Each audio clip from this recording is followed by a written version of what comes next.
que más impactan en la población venezolana y es el económico.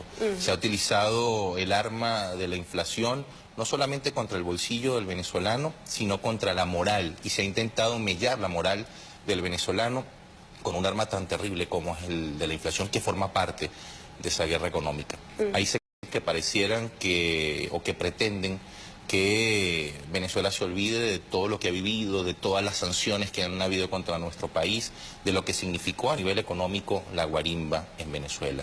¿Cuál es el papel de la constituyente en este proceso? La economía siempre ha sido utilizada como un arma política de las contrarrevoluciones. Justamente pretenden someter las revoluciones a través de procesos de inflación inducida, que es la apropiación ilegítima del salario del trabajador. Pero el pueblo de Venezuela, y yo lo voy a recalcar, más allá de la coyuntura que sin duda impacta en el bolsillo de todos los venezolanos y las venezolanas, el pueblo de Venezuela dio mensaje muy claro. ¿Cuál fue el mensaje? Y que es heroico el mensaje. El mensaje: no me vas a chantajear, no me vas a extorsionar y no me vas a someter con la economía. Nosotros lo hemos escuchado en los sectores populares, que podríamos decir que son sectores más vulnerables, en las capas medias, que también ha sido afectada. Nosotros tenemos cómo resolver. Venezuela tiene recursos para, como bien te decía, ser una Venezuela potencia.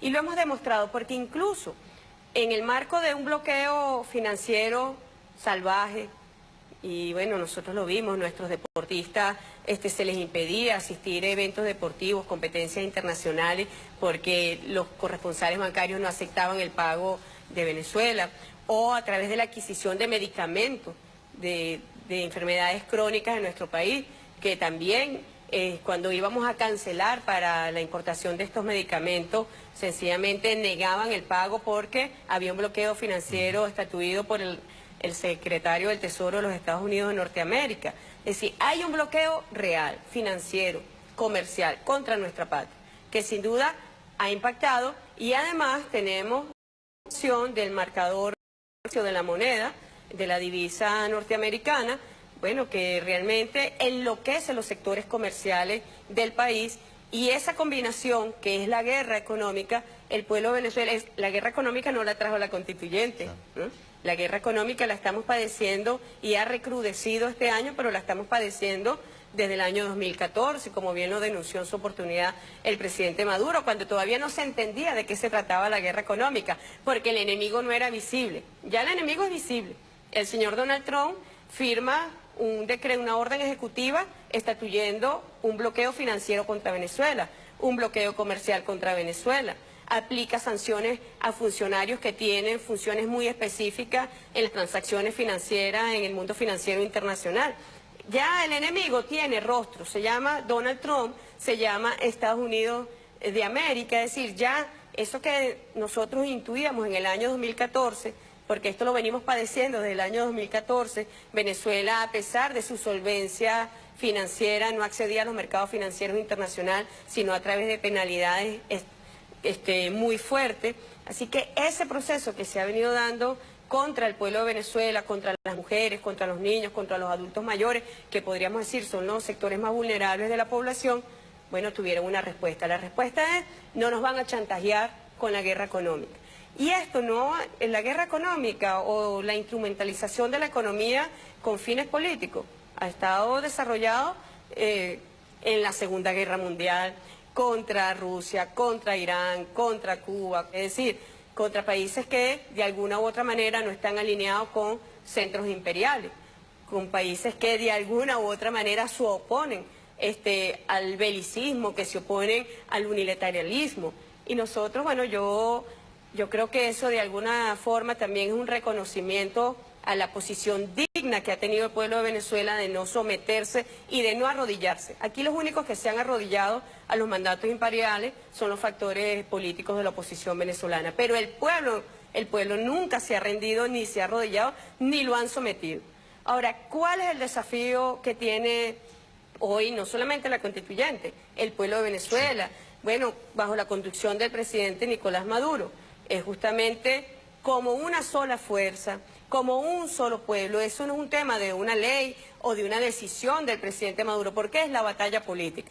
Y por eso cuando el pueblo salió el 30 de julio, dio a la batalla política también contra la guerra económica, porque sabíamos que una persona que no tuviese la posibilidad de ir a trabajar, que se le impidiese su derecho al trabajo, lo afectaba también en su capacidad adquisitiva.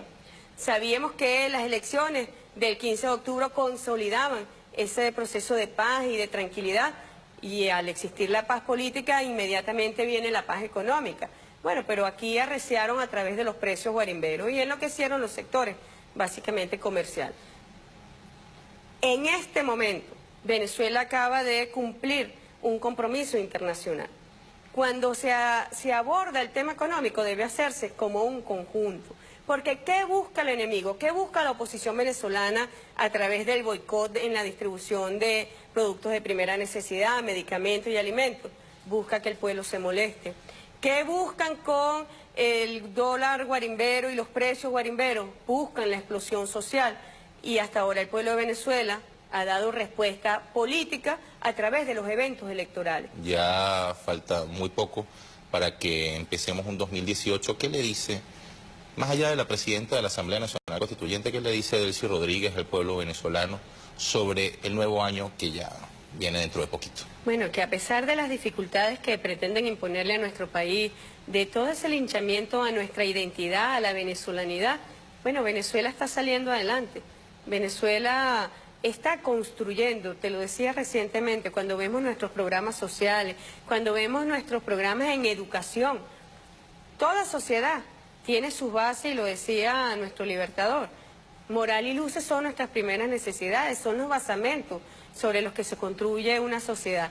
Y nosotros vemos que los programas en educación de la Revolución Bolivariana son reconocidos mundialmente, han colocado a Venezuela en un umbral muy alto a nivel internacional, a nivel de los índices de desarrollo también. Yo digo, miren, no hay absolutamente duda que el único camino es el camino de la construcción del socialismo bolivariano, del modelo de la Revolución Bolivariana que trajo el comandante Evo Chávez y que hoy un joven presidente, el presidente Nicolás Maduro, yo lo resalto mucho porque para los jóvenes es un orgullo tener un presidente joven, claro, de espiritualidad joven, pero también para los trabajadores y trabajadoras de nuestro país es un orgullo tener un presidente que viene del seno de las luchas sindicales, un hombre llano, un hombre sencillo, un hombre del mundo de los trabajadores. ¿Qué más orgullo puede tener un país que ese, donde su presidente tiene además la responsabilidad histórica de conducir este proceso, de conducir esta revolución? Bueno, cuando uno ve lo que ha ocurrido y lo que está ocurriendo en Venezuela, cómo el pueblo de Venezuela acalló al fascismo, cómo el pueblo de Venezuela acalló a la violencia sin necesidad de ir a una guerra, solamente atendiendo a una urna electoral. Nosotros sabemos que hay una gran esperanza para Venezuela y que hay un futuro de éxito marcado para nuestro país. Vamos a una pausa. Estamos desde la Casa Amarilla conversando con la presidenta de la Asamblea Nacional Constituyente, Delcy Rodríguez. Ya venimos.